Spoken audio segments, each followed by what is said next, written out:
The following report contains some disturbing images. Islamic State, says the ISIS man, will live forever, say the prisoners, desperate to please him. These pictures, though inevitably they're unverified, seem to show the last moments of 5 Iraqi army prisoners as they're humiliated and taunted by their ISIS captors. After this, the pictures are too unpleasant for us to show. Finally, you see some of the men lying dead. Still, ISIS isn't having it all its own way. The Iraqi Air Force has been in action against ISIS targets today. This attack was close to the northern town of Tal Afar, which ISIS has just captured. You can see soldiers running away. We saw pictures like these from the coalition forces in the 2 Gulf Wars. Now it's the Iraqis doing the attacking. And now Shia volunteers are starting to reinforce the Iraqi army. They're nothing like as well trained as the regular troops, but they are highly enthusiastic, especially on camera.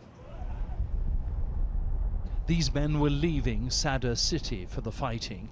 Sadr City is the vast, sprawling, mostly Shia area on the edge of Baghdad, which is regularly attacked by Sunni extremists. We visited Sadr City today to test the mood. People here would have the most to lose if ISIS and other extreme Sunni movements were to take over. They regard Shias as heretics.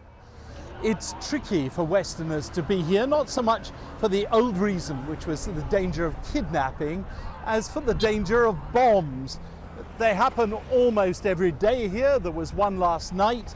They're presumably set by extremist Sunnis who are supporters of ISIS, and the aim is to kill as many Shia as possible. We had the protection here of this man, Hussam Abed Khalef, one of the top leaders of the Mehdi army in Sadr City. The Mehdi army is the main Shia volunteer group in Iraq, large, tough and effective. Do you think it's inevitable now that Iraq will break up into its 3 main parts? I think Iraq will split into 3 parts. What would make that happen? The Sunni part of Iraq believes it's been excluded from government. Because of that, I think it would be the right decision to separate, to stop all this bloodshed. Hussam is a shrewd observer, and he can see there'd be big advantages to the Shia population if Iraq were to break up. In the long run, it might well give Shia people a lot more security, but it's hard to think that in the short run it could possibly happen peacefully. John Simpson, BBC News, Sadr City, Baghdad.